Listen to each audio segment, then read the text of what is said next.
Hello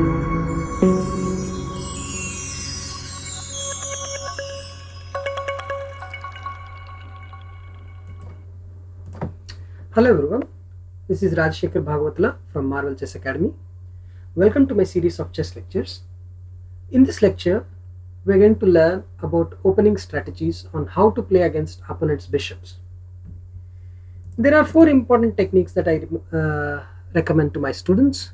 The first one is trying to put a pawn blockade against opponent's bishop.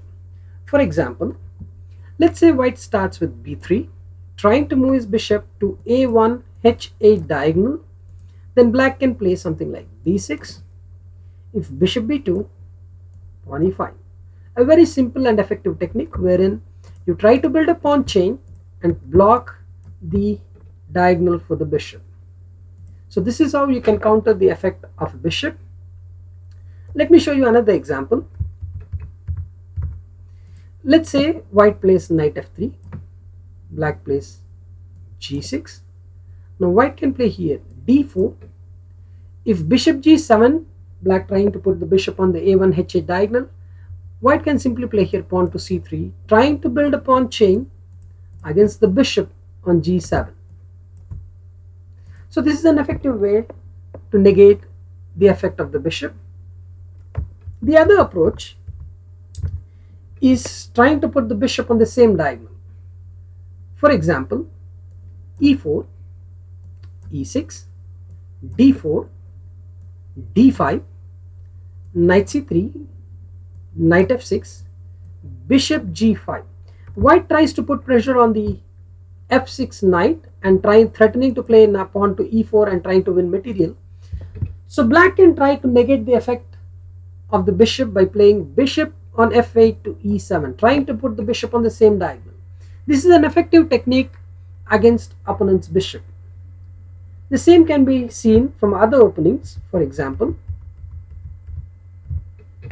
let's say for d4, d5, bishop f4, knight f6, if pawn e3, pawn e6, knight f3, bishop d6, trying to put the bishop on the same diagonal and removing the pressure on the c7 pawn, trying to exchange the dark square bishops. So this is the second strategy, trying to put the bishops on the same diagonal. The third approach that I can say is to counterattack with your knight. For example, let's start with the Rai Lopez opening e4, e5, knight f3, knight c6, bishop b5, attacking the knight.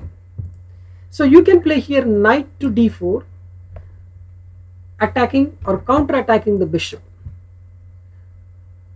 Okay, this is one of the important strategy. It also comes out from the d4 opening, like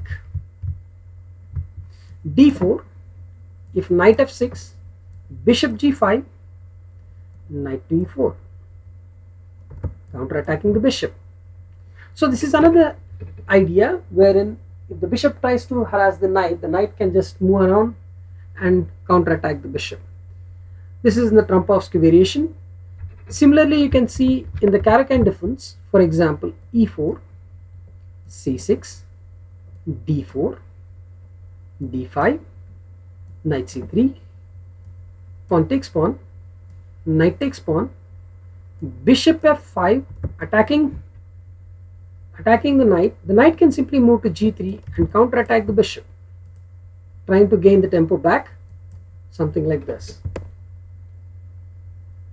So this is one of the idea. The same idea can be found even in Sicilian. It's surprising that how frequently these patterns come in different openings.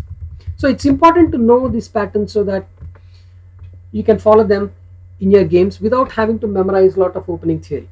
For example, e4, c5, this is Sicilian defense, knight f3, e6, if d4, c takes d4, knight takes d4, if bishop c5, trying to attack the knight, knight to b3, same idea of counter-attacking.